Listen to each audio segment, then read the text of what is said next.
Dios te bendiga, te saluda la pastora Sandra Díaz de Rivero.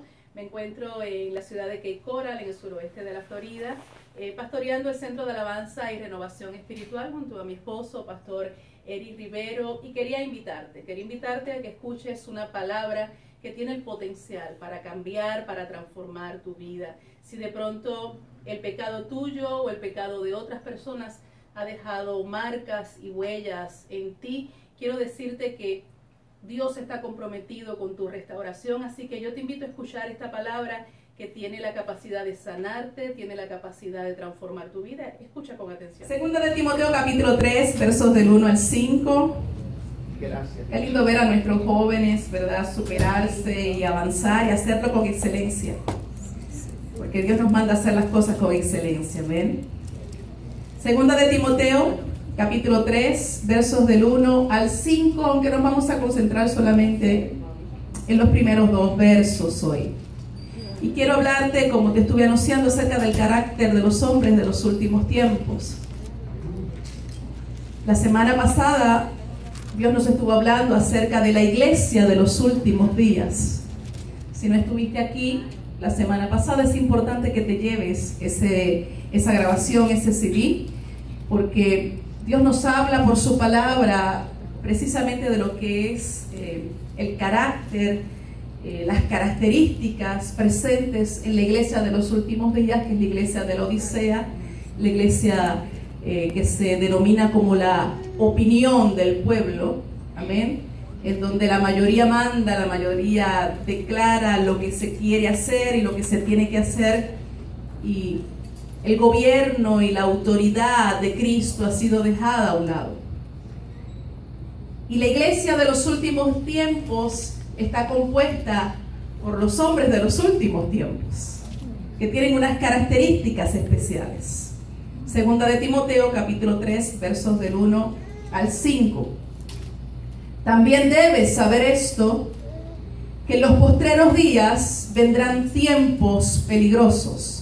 ¿Recuerdan cuando mencionamos la semana pasada que los postreros días para el mundo no es lo mismo que los postreros días para la iglesia? Y tampoco es lo mismo que los postreros días para el pueblo judío. Cuando la Escritura habla de los postreros días para la iglesia, se refiere a ese acontecimiento justo antes de la venida de nuestro Señor, del arrebatamiento de la iglesia. Amén. Cuando habla de los últimos tiempos para el pueblo judío, pues se refiere precisamente a ese periodo de tribulación en donde ya la iglesia no está presente y el Espíritu de Dios está trabajando específicamente con el pueblo judío. Y obviamente los últimos días para el mundo pues son días de catástrofes, de grandes crisis y de juicios de Dios. Así que el apóstol está hablando de esos últimos días en referencia a lo que es la iglesia de Jesucristo. También debes saber esto, que en los postreros días vendrán tiempos, ¿cómo dice? Peligrosos. Gracias. Porque habrá hombres amadores de sí mismos. Diga amadores de sí mismos. Avaros. Diga avaros. Vanagloriosos. Soberbios. Blasfemos. Desobedientes a los padres, ingratos, impíos, sin afecto natural, implacables, calumniadores, intemperantes, crueles, aborrecedores de lo bueno, traidores, impetuosos, infatuados, amadores de los deleites más que de Dios. Verso 5 dice que tendrán apariencia de piedad, pero negarán la eficacia de ella. Como dice, a estos evita. Señor, te damos gracias por esa presencia maravillosa que hemos podido experimentar en esta mañana. Tu Espíritu Santo fluyendo entre nosotros, tocando áreas profundas del corazón, renovándonos, fortaleciéndonos, y queremos agradecerte por eso en esta hora, Dios. Agradecerte porque estás entre nosotros, tal y como lo prometiste, donde dos o más se reúnan en tu nombre, allí tú estás, Señor. En este momento oro por la gracia que solo tu Espíritu puede otorgar. Oro por la sabiduría que solo radica en ti, Señor. por el conocimiento del cual tú eres dueño, Dios. Oro para que en esta mañana seas tú mismo manifestándote a través de una palabra poderosa, Señor, que nos fortalezca, pero que también nos confronte, Dios. Suplico para que a medida tu palabra está siendo expuesta en esta mañana, podamos sentir ese fluir de tu Espíritu Santo muy profundo, señalándonos esas áreas de nosotros que deben aún cambiar. Ruego en esta hora la asistencia de tu Espíritu Santo, Señor. Nada tengo para dar de mí misma, bien sabido que lo tiene mi alma, Dios. Por eso en esta hora te pido que seas tú mismo hablándonos de corazón a corazón. Escóndeme, Dios, tras tu cruz. Que solo tu voz sea escuchada en esta hora, esa voz que penetra, que llega hasta lo más profundo de nuestro ser. En el nombre de Jesucristo, nombre que es sobre todo nombre, te lo suplicamos en esta hora, Padre Celestial. La iglesia dice, amén. Basta con sentarnos unos instantes frente al televisor o la radio, escuchar las noticias, para darnos cuenta que la violencia ha alcanzado niveles superlativos.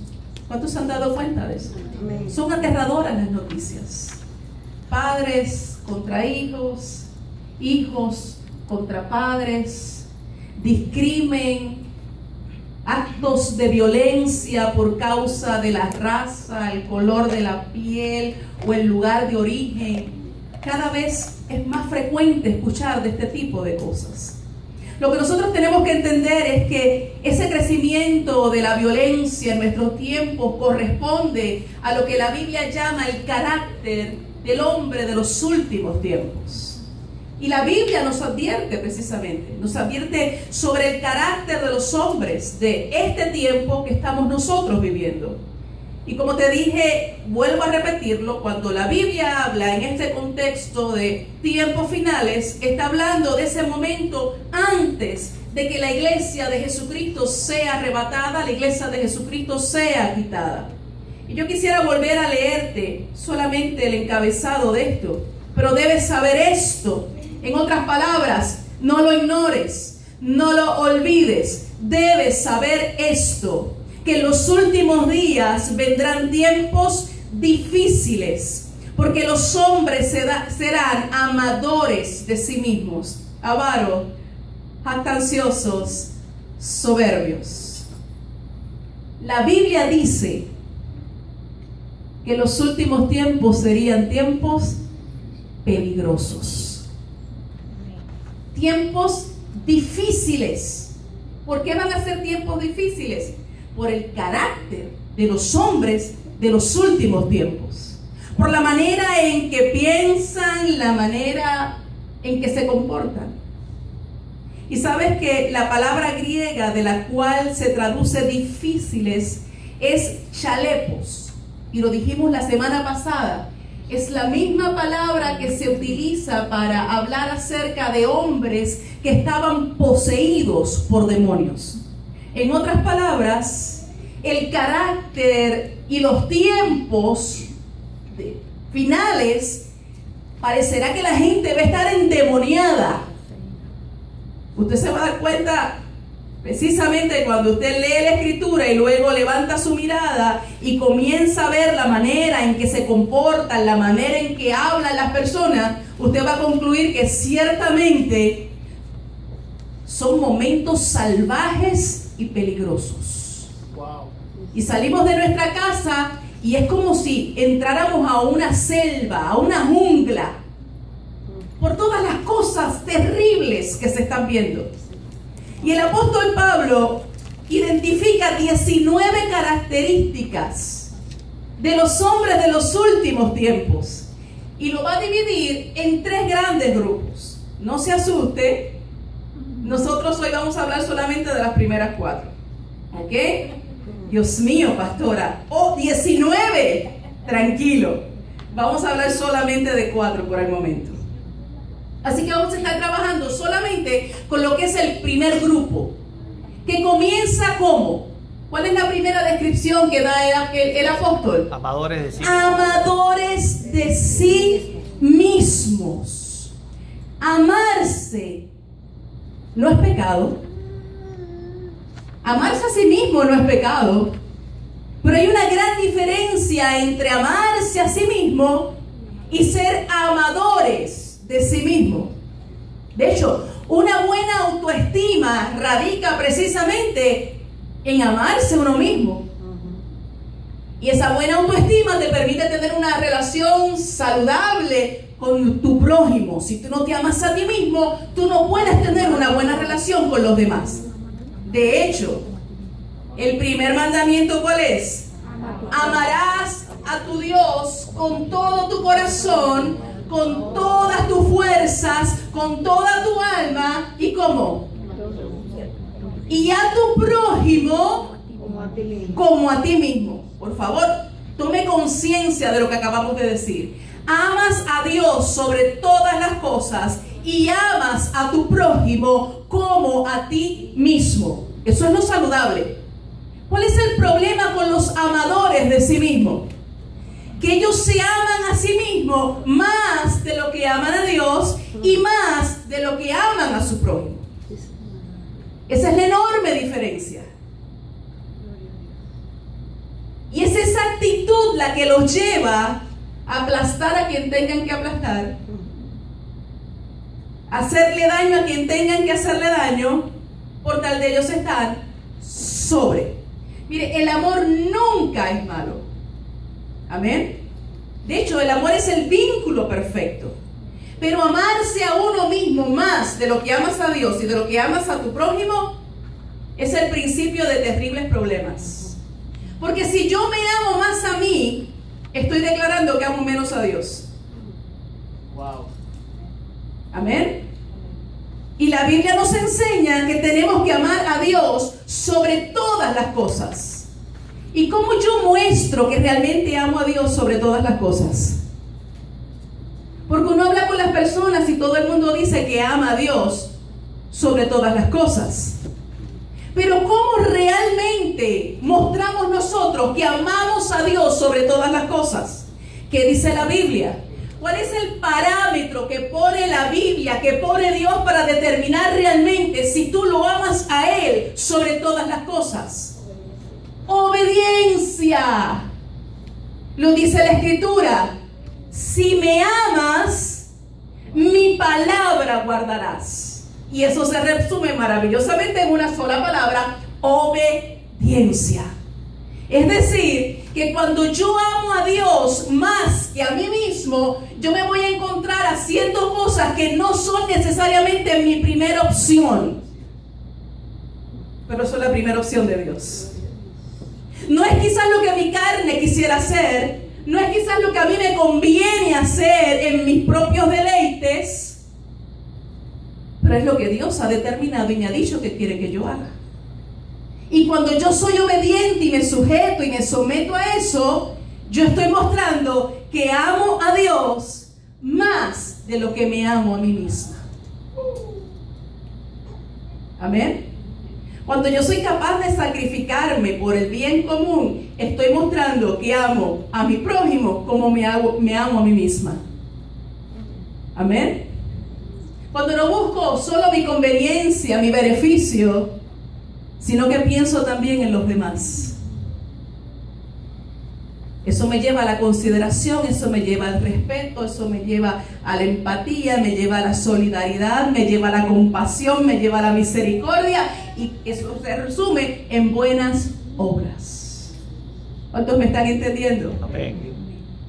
Mire, esta es la primera característica que la Biblia menciona con relación al carácter de los últimos tiempos. Y a mí me parece tremendamente curioso el hecho de que la primera tentación que surge se da en el jardín del Edén, cuando Satanás le hace una oferta a Eva y por consiguiente a Adán. ¿Y cuál es esa oferta? Si tú comes de lo prohibido, de lo que Dios ha determinado que no debes probar, ¿qué es lo que se te va a dar? La capacidad de ser igual a Dios. Y yo te pregunto, ¿no es esa la misma oferta que nos hace día a día Satanás a nosotros? De hecho, la esencia de endiosarse es precisamente esa: ser amadores de sí mismo. Y fue lo mismo que le sucedió a Satanás. En ese momento no era Satanás, era Luzbel. Se convirtió en un amador de sí mismo, al punto de querer ser igual a Dios. ¿Y cuál fue su destino? Separación eterna, condenación eterna. Hay una segunda característica, ¿cuál es? ¿La tienen? Avaros. Mire, y la avaricia es un apego desordenado a las riquezas. Avaro es la persona que ama el dinero, que lo codicia tanto que incluso puede ser que no escatime en usar medios ilícitos para conseguirlo. Miente, manipula y hasta puede robar por avaricia. Y en el Antiguo Testamento se utiliza el término betzá, que significa, mire esto, significa lucro o ganancia, pero refiriéndose a una práctica que es deshonesta. Entonces, un hombre avaro no es otra cosa que un hombre amador del dinero.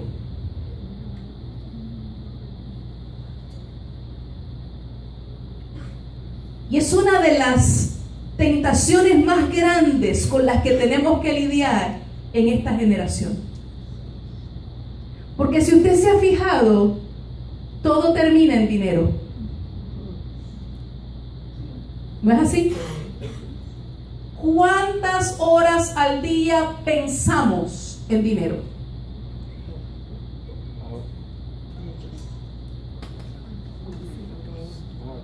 ¿Cuántas horas al día dedicamos para pensar en lo que creemos que necesitamos o queremos? ¿Y cuántas horas al día pensamos en las cosas relacionadas al reino de Dios, al trato de Dios? Y es una corriente muy fuerte en este tiempo. ¿Por qué? Porque continuamente nos están vendiendo necesidades que realmente no tenemos. Y usted prende la televisión y va a ver un programa y comienzan a mostrarte comidas suculentas y tú terminas con hambre cuando no tenías motivo para tener hambre. Tan pronto termina el comercial, tú te levantas y vas al refrigerador. ¿No es así? Y uno estaba satisfecho y uno termina diciendo, ¡qué hambre tengo!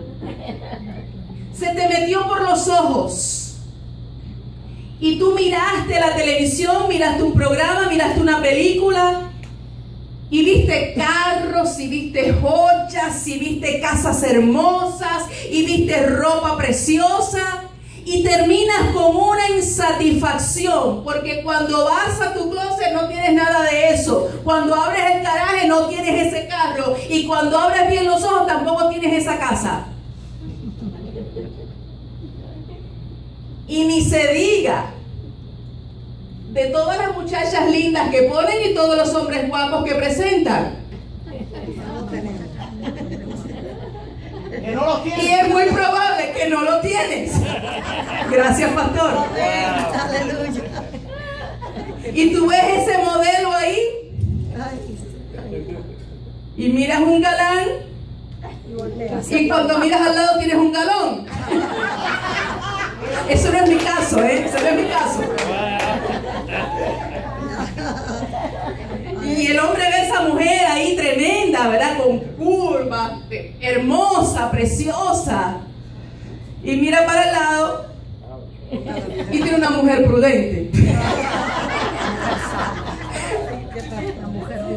El hecho es que usted prende la televisión y comienzan a crearte necesidades. y tú tienes la convicción, te levantas con la convicción de que tú realmente necesitas eso, y si tú no alcanzas eso, tú no puedes ser feliz. Y tu vida se va llenando de avaricia, porque piensas que todo eso lo vas a conseguir con dinero. Y pensamos que mientras más tenemos, más felices vamos a ser. El hecho es que si usted lee las estadísticas va a descubrir algo terrible. La gente que tiene mucho, con frecuencia, es más infeliz que aquellos que tienen poco. Unos problemas y unos conflictos terribles. Diga, la avaricia es mala. La avaricia es mala. En Lucas capítulo 12, verso 13, hay una historia bien interesante. Jesús está hablando frente a una multitud y está hablando acerca de lo que son principios espirituales. Y en medio de esa disertación, un hombre que estaba allí presente interrumpe al maestro para consultar algo.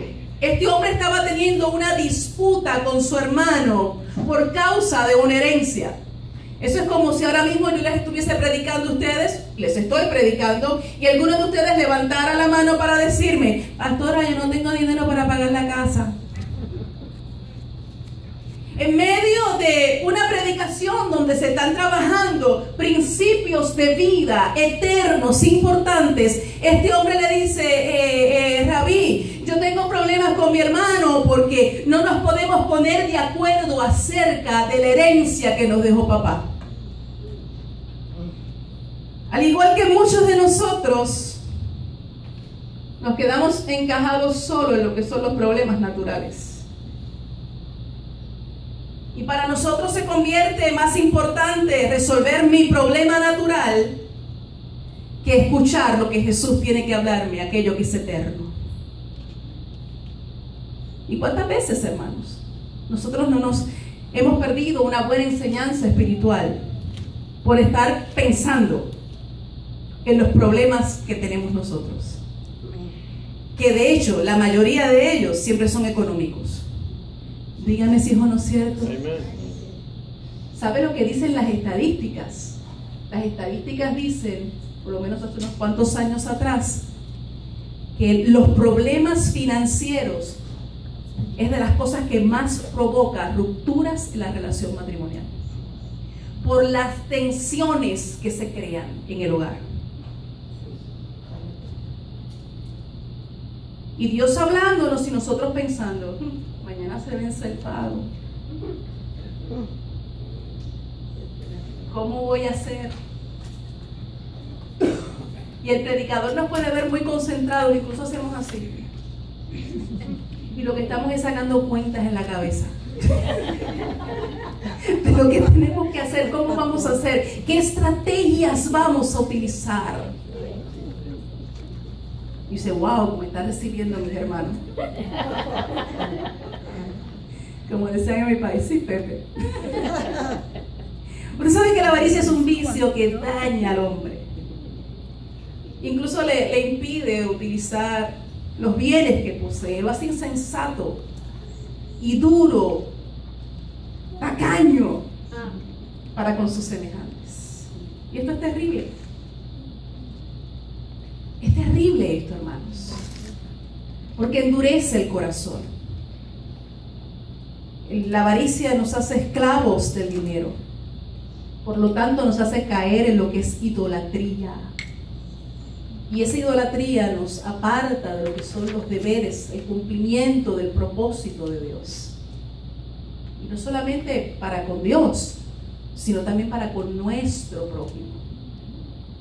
Mire, el avaro vive atormentado por el deseo de aumentar sus riquezas y se apodera injustamente de lo ajeno, dejándose corromper en lo que es la administración pública. Y cuenta una historia de que este hombre muy rico estaba a punto de morir y se le anuncia que iba a morir. Así que él comienza a pedirle a Dios: por favor, déjame llevar una maleta, por favor. una ilustración. Por favor, déjame llevar una maleta, por favor, déjame llevar una maleta. Insistió tanto que el Señor le dijo, está bien, lleva una maleta. Así que ese hombre cogió mucho del oro que él tenía y lo metió en esa maleta. Y durmió esa noche agarrando la maleta. Cuando volvió a abrir los ojos, estaba a la puerta del reino de los cielos. Así que el ángel que estaba allí comienza a buscar su nombre y no lo encuentra. Y daba para adelante y daba para atrás al libro y no encontraba el nombre de este hombre. Y le dice, no encuentro tu nombre.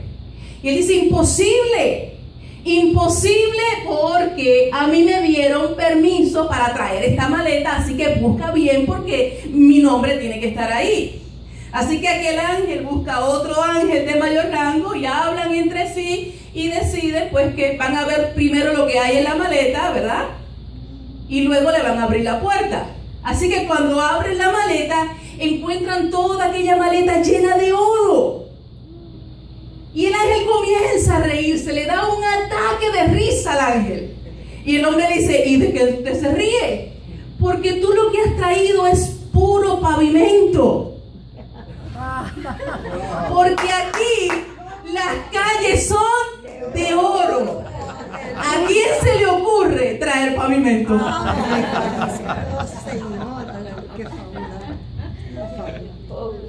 Dice la Biblia que lo que podamos atesorar materialmente aquí se queda. Y tenemos nosotros que atesorar en el reino. Amén. ¿Y cómo usted atesora? ¿Cómo usted atesora para esa vida eterna? Obediencia. Obediencia a Dios. Amén. Así que cuando estés muy afanado por el oro, piensa que lo que te tiene aquí en la tierra tan afanado, allá arriba es puro pavimento. Amén. Mire, el avaro se convierte en traidor de los suyos, opresor de los débiles. Escatima incluso la paga de los subalternos y jornaleros. Es un explotador. No le importa a él enriquecerse, aunque los que están más abajo estén muy mal pagos y sean abusados. Dios, hermanos, reprueba la avaricia y Cristo se la critica a los fariseos. Por eso es que dice en Lucas 16:13, nadie puede servir a dos señores, porque amará a uno y aborrecerá al otro, estimará a uno y menospreciará al otro. No podéis servir a Dios y a las riquezas. El dinero en sí mismo no es malo. De hecho, el dinero se convierte en un recurso para lograr, para hacer cosas de acuerdo al corazón de Dios. El problema es cuando yo quiero tener y tener solo para mí, solo para tener un nivel de vida, aunque todos los demás estén pasando necesidad. El dinero en sí mismo no es malo. El amor al dinero es lo que la Biblia condena. Y amar al dinero te convierte en un idólatra. ¿Cómo sigue diciendo? Aparte de amadores de sí mismos y avaros. ¿Qué dice el texto? Vanagloriosos. Hay otras versiones que dicen jactancioso. Y ser jactancioso es alabarse a uno mismo excesivamente y presuntuosamente. Ser jactancioso es sinónimo de vanaglorioso, lleno de palabras hinchadas hacia sí mismo. Y mire, los últimos tiempos serán peligrosos porque el patrón de la conducta de los hombres va a tender a la vanagloria. Y nuestros niños y nuestros jóvenes comienzan a imitar esa conducta. Usted sabe que el humanismo se ha metido dentro de nuestras iglesias y está provocando cosas terribles. Porque el humanismo lo que ha hecho es elevar al hombre por encima de Dios y poner al hombre como el centro de todas las cosas. Por eso la iglesia de los últimos tiempos es la iglesia de la Odisea, la opinión del pueblo, donde lo que la gente dice es más importante que lo que Dios está diciendo. Y las nuevas generaciones nacen, hermano, con un ego muy elevado. ¿Usted se ha dado cuenta de eso? Elevado a la máxima potencia. Y esa jactancia que estamos viendo en nuestros niños y en nuestros jóvenes lo llevan incluso a faltarle respeto a los adultos. Usted ve el comportamiento de nuestros niños hoy, de nuestros jóvenes, es muy diferente al comportamiento de hace 30, 40, 50, 60 años atrás, en donde un adulto hablaba y aunque fuera un desconocido, ese niño y ese joven respetaba. Hoy no solamente respetan al desconocido, hoy respetan al que le dio la vida. Y ustedes que contestan y ustedes ven que hacen frente. Y es producto del carácter de los hombres de los últimos tiempos. Y tenemos que enseñarle esto a nuestros hijos. Tú no puedes ser como el hombre de este tiempo, porque ese tipo de hombre Dios lo rechaza. Tú tienes que tener el carácter de Cristo. Amén. Pero nos corresponde a nosotros, padres, ir moldeando e ir enseñando precisamente esto. La jactancia, hermanos, del hombre posmoderno lo lleva a elevarse por encima incluso de Dios. Y usted lo ve en la televisión, lo escucha. Todos estos actores que nuestros hijos llegan a admirar y quieren imitar, ¿qué es lo que están enseñando? Le enseñan precisamente esto. Sí, le enseñan esto. Y se comportan como si fuesen dioses. Y se les ha subido a la cabeza la fama, y ahí están nuestros hijos viendo eso y anhelando precisamente eso. Escuche usted las conversaciones de los muchachos en este tiempo, de sus afanes y aflicciones. ¿Cuáles son? No soy popular en la escuela. Y todos están en esa lucha. ¿Por qué? Por querer ser popular. Porque el ser popular me gana o me asegura un nivel. Y a nuestros hijos hay que enseñarle de qué te vale ser popular aquí en la tierra y no ser conocido en el cielo. Pero esos son valores que tenemos que ir formando en ellos, hermanos. Jesús dijo que los días finales serían como los días de Noé y como los días de Lot. ¿Cuántos de ustedes se han dado a la tarea, hermanos, de buscar cuál es el perfil, las características de los últimos tiempos? Yo quiero ver las manos. Si usted se ha dado a la tarea, levante su mano. Levántela, levántela. Levántela sin temor y sin timidez. Manténgala levantada, manténgala levantada. Miren alrededor. De los que estamos aquí, la minoría. ¿Cómo es posible? ¿Cómo es posible que seamos la última generación antes de la venida, del arrebatamiento de la iglesia? Que estemos viviendo tiempos terribles y peligrosos y que usted esté más preocupado en cosas que son temporeras, transitorias, en lugar de en aquello que es eterno. Porque nosotros nos sentamos y nos lamentamos todo el día. Las cosas están malas, esto está terrible, esto se va a seguir poniendo peor. Pero no nos damos a la tarea de ir a la Escritura. ¿Qué dice la Biblia? Y cuando usted lo descubre, usted levanta la mirada y usted se da cuenta que todo lo que está aconteciendo grita: Cristo viene pronto.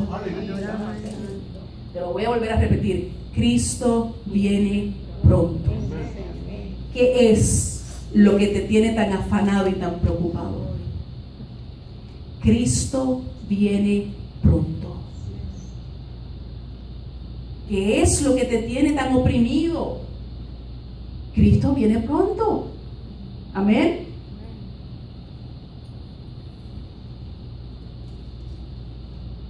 Usted sabe que la característica de estas generaciones de Noé y de Lot fue una vida entregada a los placeres, la ociosidad y el desprecio por la eternidad.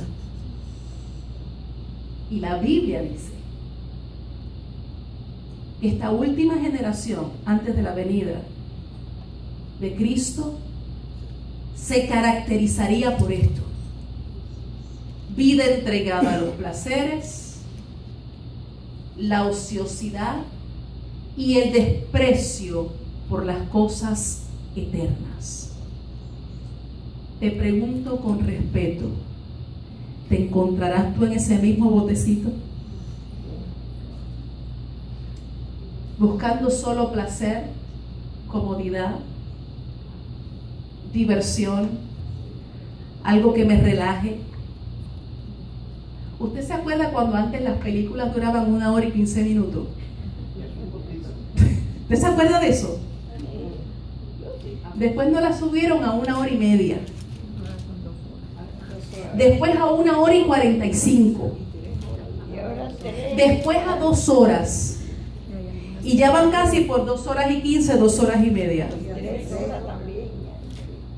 Y a veces hasta 3. Y a veces hasta 3. Y si te las pasan en la televisión se convierten casi en 4 con los anuncios. ¿Usted no se da cuenta que es una estrategia del enemigo? Porque mientras más tiempo te mantiene embelesado en eso, menos eficaz eres en el reino de Dios. Menos orientado estás a las cosas que debes estar orientado. Lo triste es que decimos, sí, es verdad, pero no hacemos nada. No hacemos absolutamente nada. ¿Qué usted me dice de toda esta tecnología? Parece por un instante en un lugar, usted va a comer y usted mira a la gente, a veces están uno frente al otro, a veces usted ve una pareja, a veces usted ve una familia, nadie está hablando, nadie se está mirando a los ojos, nadie está compartiendo. ¿Qué están haciendo?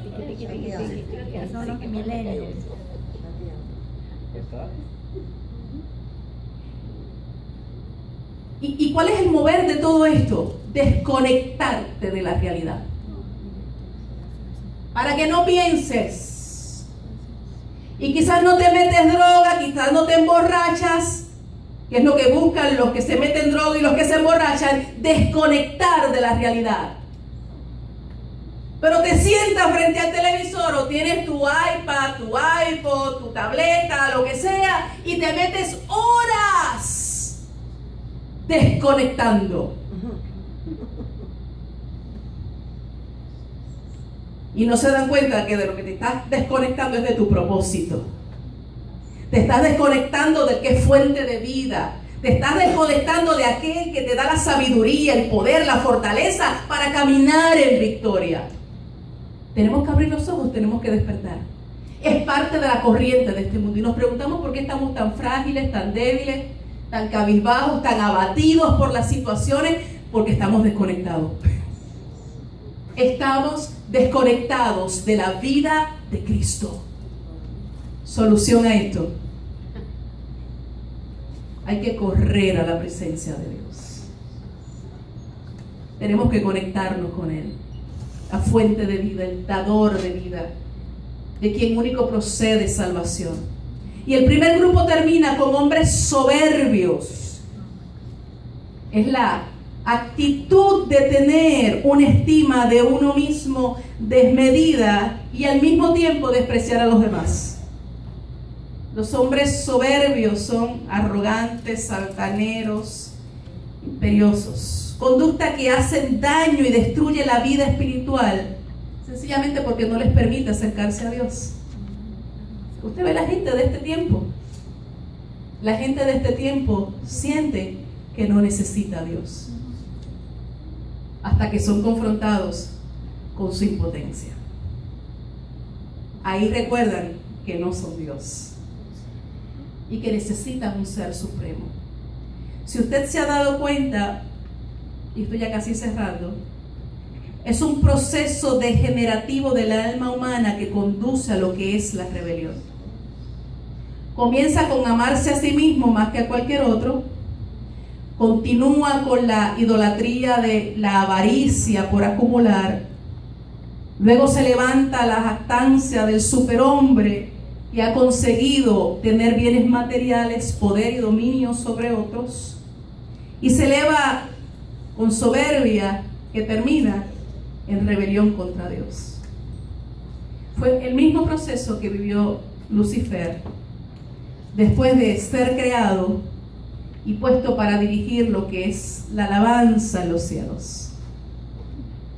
Quiso ser semejante a Dios, quiso elevarse hasta el trono de Dios, quiso poner su lugar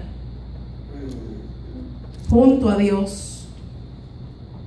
Es el mismo proceso que ha seguido el movimiento humanista de moda en nuestros días, al punto de llegar a atribuirse méritos dentro de lo que es la salvación. Salvación que solo es por gracia. Y es humanismo. El hombre como centro. Usted sabe que la soberbia no acepta el lugar asignado, quiere ocupar el lugar de otro. Y por lo general ese lugar siempre es por encima de los demás. La soberbia, hermanos, no le da gracias al Creador por nada de lo que ha recibido. Piensa que es producto de su propio esfuerzo, de sus méritos, de sus recursos, de sus capacidades. Se hace vana en razonamientos. Y su necio y corrompido corazón. Una mente entenebrecida. Dice la Biblia que el Señor los entrega a la impureza, a pasiones degradantes y a una mente depravada para que hagan cosas que no convienen. Y eso es lo que está pasando en este tiempo. Precisamente esto. Y no es que Dios hace que ellos pequen en ninguna manera. Dice que los entrega. ¿Qué significa eso? No interviene Dios. Tú estás aquí hoy porque Él intervino. Si no, tú estarías en esa misma corriente desenfrenada de pecado, viviendo desajustadamente, desordenadamente, pecaminosamente. Y si estás hoy aquí es porque Él intervino y te bloqueó el camino y te fue llevando sin tú darte cuenta hasta que llegaste a Él. Amén. Pero a esta gente dice que Él los entrega. ¿Qué significa eso? No interviene. Dejan que siga el curso de su malvado corazón. Bendita gracia. Bendita gracia que nos salvó, que nos rescató. Él te sacó de ese cauce de pecado. No quieras entrar en él otra vez. ¿Lo escuchaste? ¿Lo escuchaste, por favor? Tú, al igual que todos los demás, ibas en ese mismo cauce de pecado, en esa misma corriente de pecado, desbocado, desenfrenado. Y Él te sacó de ahí. No quieras tú volver ahí. No quieras tú ser como los demás. Y a nuestros jóvenes les digo, y a los que puedan escuchar a través de la internet, yo sé muy bien que la corriente de este mundo pone presiones sobre ustedes para ser aceptados y ser igual a los demás. Pero a ti, joven cristiano, te digo, tú no estás llamado a ser igual que los demás. Tú fuiste elegido, tú fuiste escogido para ser diferente. Y esa diferencia se muestra en la manera en que vives, en la manera en que hablas, en la manera en que te comportas. Para eso fuiste elegido. Ponte de pie, iglesia. Si de alguna manera te has identificado o has podido ver rastros de alguna de estas 4 características presentes en los hombres de este tiempo, yo creo que tú necesitas una conversación con Dios. Yo creo que necesitas hablar con Él y empezar pidiéndole perdón al Señor. Limpieza, pureza. Y que forme en tu vida ese carácter, el carácter de Cristo. Gracias por hablarnos en esta mañana, Dios. Gracias por insistirnos.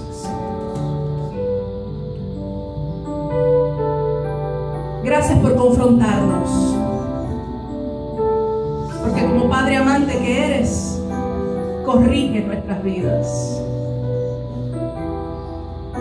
Y eso debe darnos seguridad, la seguridad de saber que somos hijos y no bastardos.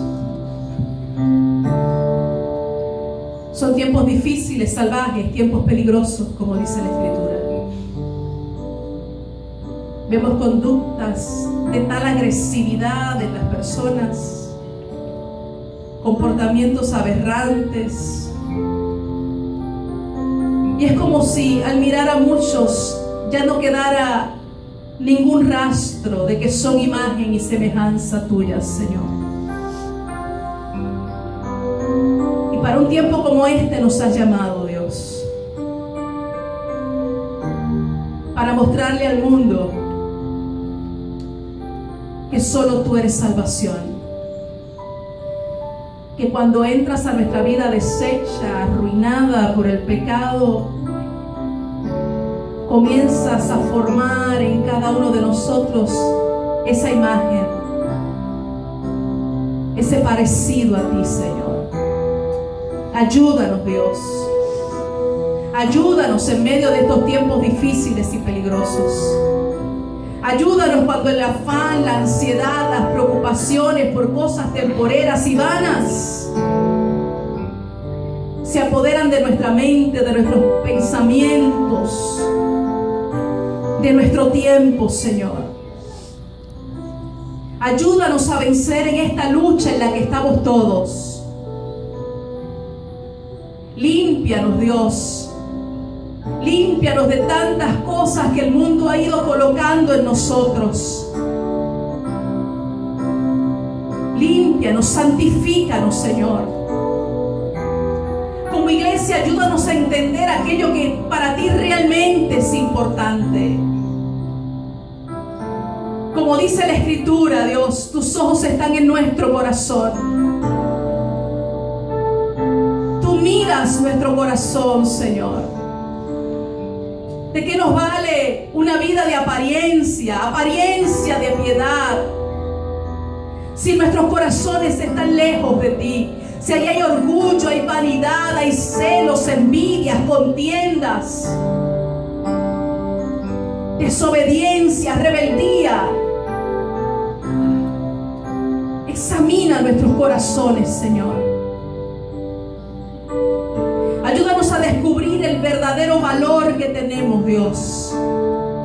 Y nuestro valor está en ti, Cristo. Ruego para que en la vida de cada uno de tus hijos comience a provocarse el anhelo, Dios, de vivir, comportarse de acuerdo al nuevo hombre que somos. Al hombre creado para ser semejante a Dios. En hechos, palabras, acciones, comportamiento. Suplico en esta hora un trato muy íntimo con tu iglesia. En medio de estos tiempos peligrosos que nos gritan, Cristo, que vienes pronto por tu iglesia, fortalece a tu iglesia, afirma a tu iglesia, que nuestra mirada esté puesta en ti, Señor. Ayúdanos a ser buenos administradores del tiempo. Tu palabra dice que el ladrón vino para robar, matar y destruir, pero tú has venido para